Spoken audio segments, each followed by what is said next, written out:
With all of the criminality ongoing at the top, and the extremely difficult and impoverished conditions that many Bengalis must suffer through. Naturally, there will be political opposition, protests, activism, investigative journalists, and whistleblowers who will try to oppose such a brutal and corrupt regime. The regime's solution to this is no different than what has been seen in Bangladesh since its formation: surveillance, intimidation, coercion, and violence. The Bengali regime uses the Israeli Pegasus spyware to keep tabs on certain targets they feel are a threat and who may try to oppose or expose the regime. Pegasus is one of the most advanced pieces of malware in the world, and it can be installed without any user interaction. You can learn more about Pegasus by clicking the link to our video about Israel's bleeding-edge military technology. One of the most feared arms of the regime is the Rapid Action Battalion, or RAB. Created in March of 2004, with support from the US and UK to help fight terrorism, the group has since evolved into a special task force that is often used to violently suppress opposition to the regime. 23-year-old Nafiz Mohammed Alam was arrested by the RAB just hours after appearing in a DW documentary where he says he was tortured while in their custody. He said he was severely beaten and given electric shocks in what he and other human rights groups describe as torture cells. Alam described handcuffs hanging from the walls, baseball bats, and various instruments of torture and violence placed in the room. He even named the man leading his torture as Major Naveed Kaiser. Human rights groups including Amnesty International and Human Rights Watch have written dozens of reports alleging serious human rights violations, mostly against political activists and dissidents opposed to Prime Minister Sheikh Hasina's Awami League-led government. Former RAB members have even admitted to carrying out torture, extrajudicial killings, taking bribes, secret arrests, evidence planting, and cover-ups. Even more chillingly, RAB pits its battalions against each other in monthly competitions, where they score points for carrying out operations, and the winning battalion receives a reward. Data collected from Bengali media sources show that approximately 46% of the known extrajudicial killings by the RAB occur in the last third of the month, just in time to score points to win the competitions.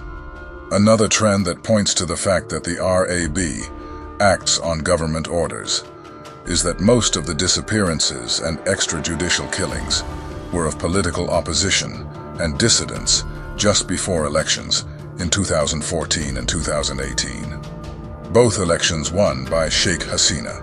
Two former RAB officers turned whistleblowers stated that any such actions against political opponents were directed solely by the Ministry of Home Affairs.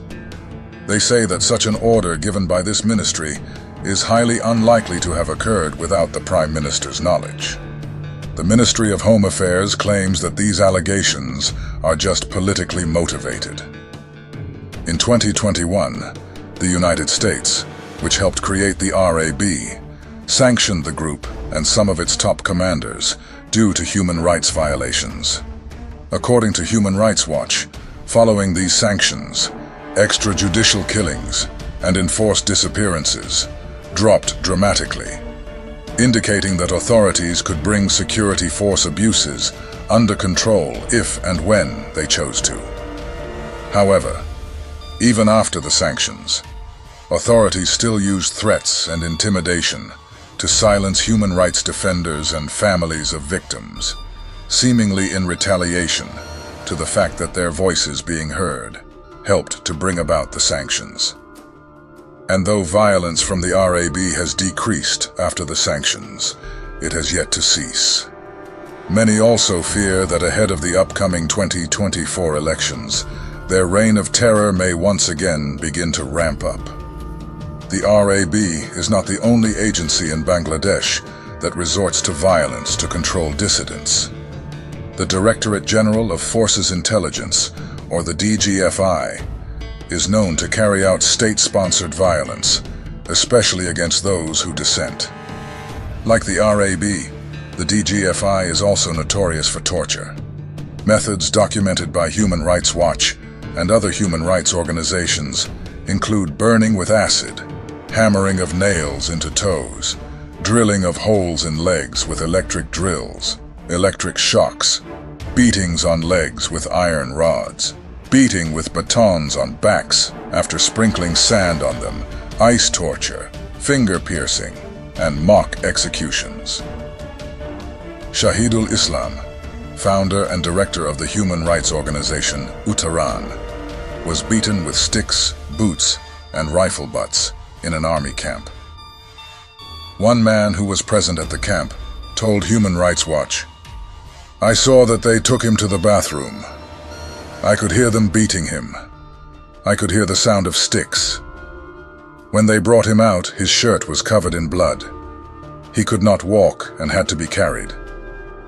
I think he was unconscious."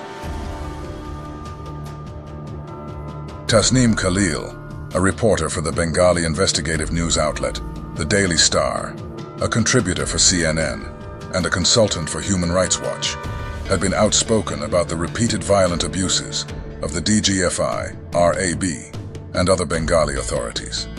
In 2007, under the government of Khalida Zia, he started to receive phone calls from a lieutenant colonel of the DGFI, asking him to meet him at his office. Knowing their reputation for torture, Tasneem refused to go. Finally, one day at 2 a.m. in the morning, his house was surrounded by agents who forcibly entered, rounded up his family, ransacked his home, and took a blindfolded Khalil to a black site. They began to ask him about his reporting, screaming and cursing at him for reporting negative news, not reporting to DGFI headquarters when called, and accusing him of being a foreign agent. Suddenly, he started being punched in the side and back of his head. Then an agent cried out an order, "Bring in salt and nails." Agents continued to beat him with fists and batons and gave him powerful electric shocks, all while blindfolded, intermittently asking him questions about his movements, finances, and affiliations, trying to get him to admit to being a foreign agent. At some point, the agents halted, maybe from exhaustion. The blindfold was removed, and Khalil realized he was in a torture cell, a soundproofed room surrounded by electric shock machines, batons wrapped with wire, ropes hanging from the ceilings, with loops for people's wrists, and a bed fitted with straps, with metal spikes at the head of it. He was forced to make both a written and video confession. After a brief reprieve in another room, he was driven to an unknown outdoor location where he was questioned again.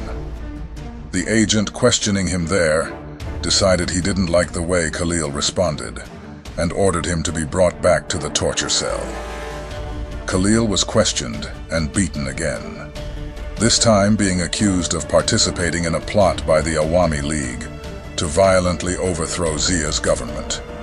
A senior officer repeatedly rammed a baton under his navel and lower abdominal area.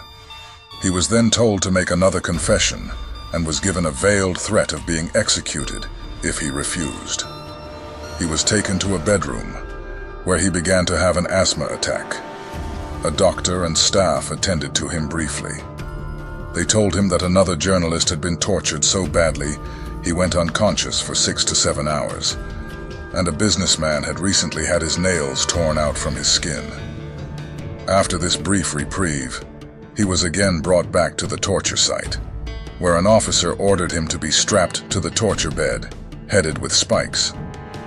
Luckily, the doctor intervened, and Khalil did another video confession for more things he had not done, anything for the torture to stop. Afterward, he still heard officers in another room debating on executing him and framing it as a shootout. With one final kick to the back, he was shoved out of the door, blindfolded, and dropped in front of a hotel. Tasneem walked home and took his family into hiding. Sweden offered political asylum, and they now live there as refugees. Unfortunately, Tasneem's story is one of many, and he was one of the ones who was lucky enough to escape from the DGFI.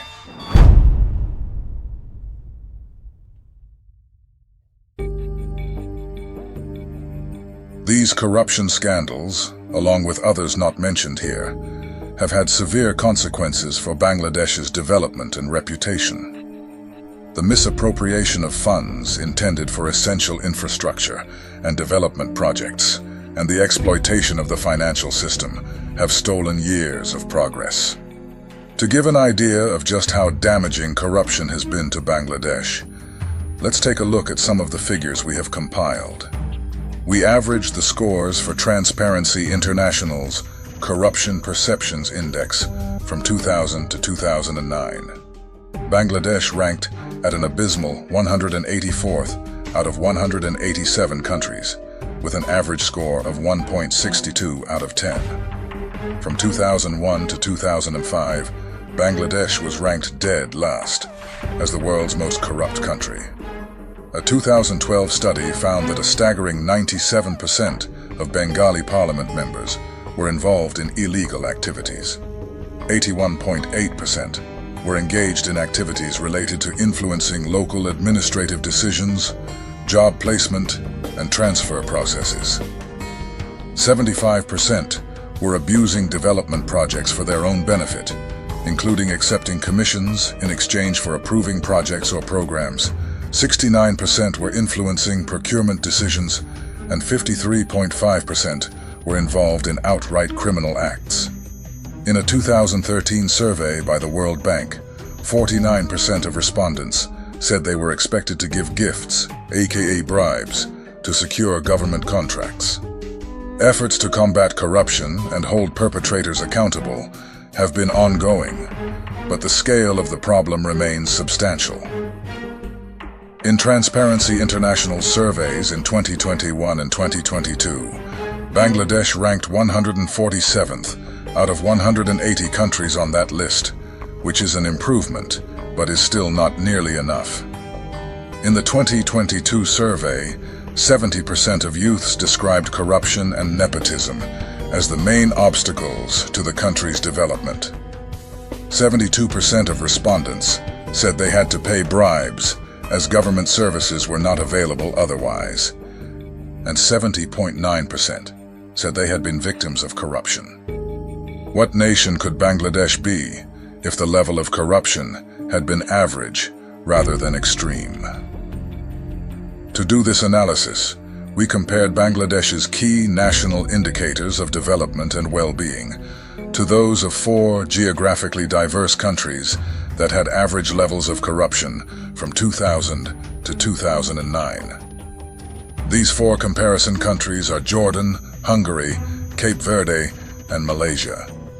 According to the World Bank, in 2019, a staggering 83% of Bengalis live on less than $6.85 a day. The average rate for the comparison countries was just 15.75%. The number of Bengalis living on less than $3.65 a day was 42.3%. The average for the comparison countries was just 3.5%. In 2022, Bangladesh's GDP per capita at purchasing power parity was $7,395 as compared to the comparison nations who had an average of $23,856. Could Bangladesh be 3 to 4 times as wealthy if it hadn't been run by such ruthless criminals? How much more developed could Bangladesh be? The United Nations Human Development Index is a score that measures key development factors with a focus on health, education, and standard of living. In 2021, Bangladesh ranked 129th out of 191 nations with a score of 0.66 out of 1. The comparison countries had an average score of 0.75 out of 1. And if their average score was ranked among the other nations, it would be 87th out of 191 nations. Transparency International Bangladesh estimates that corruption costs the nation $12 to $15 billion annually. It also found that the nation loses $8.27 billion annually to trade invoice fraud, and that this number could exceed $14 billion by 2030. Such brazen theft directly impacts essential services such as education, healthcare, and infrastructure. Even when public works are done, like in the case of the Padma Bridge, corruption totally distorts the procurement process, putting unnecessary financial burden on taxpayers and denying opportunities to the talented but not well-connected. Furthermore, many investors shy away from countries where such lawlessness is ubiquitous. A study by the World Bank found that corruption reduces foreign direct investment inflows into Bangladesh by an estimated 10 to 15% every year. The tragedy is that Bengalis with good ideas and solid work ethic are overlooked, missing out on millions and billions of dollars in opportunity just because of how lawless the nation has been. Such is the value of cultivating a good reputation. While corruption impedes money flowing into the country to help it develop, plenty of cash is flowing out to other countries. It is imperative to highlight the roles foreign banks, governments, and financial institutions play in this looting. The Central Bank of Switzerland calculated that the amount of money deposited by Bengalis in the country's banks increased by 20% from 2015 to 2016. In Toronto, there are multiple neighborhoods full of luxurious large homes and mansions purchased by Bengalis. These neighborhoods, known as the Begum Para, have been purchased by the likes of P.K. Halder, former Bengali politicians, and others who stole money from the country and used the homes for money laundering. There are also such mansions being purchased by these money laundering thieves in Malaysia and Singapore. Companies like SNC-Lavalin of Canada help enable this system by agreeing to pay massive bribes to corrupt politicians. France and Hungary have yet to put the squeeze on the obvious money laundering front companies established in their nations by Haris Ahmed. Unless the relevant institutions in the West and elsewhere, where the money is hidden and laundered, get serious about corruption, we will likely continue to see the looting of Bangladesh. Overall, Bangladesh's economic performance has been mixed. To its credit, the nation has made significant strides in poverty reduction and economic growth, particularly in the garment industry. However, corruption has impeded the country's ability to fully realize its economic potential, and most Bengalis are still suffering. Unfortunately, much of Bangladesh's future has already been stolen by criminals in power. But the only way forward is to strive for change. Addressing this challenge requires a concerted effort from all stakeholders, including the government, civil society, and the international community. Strengthening anti-corruption institutions, promoting transparency and accountability, and empowering citizens to hold their leaders accountable are essential steps in the fight against corruption. Only then can Bangladesh break free from the shackles of corruption and achieve its true potential. Let's further the conversation in the comment section, on Twitter, or on our Discord server, and by sharing and discussing with people you know. Thank you for watching. We hope you found this informative and impactful. Please like and subscribe to see more content like this in the future.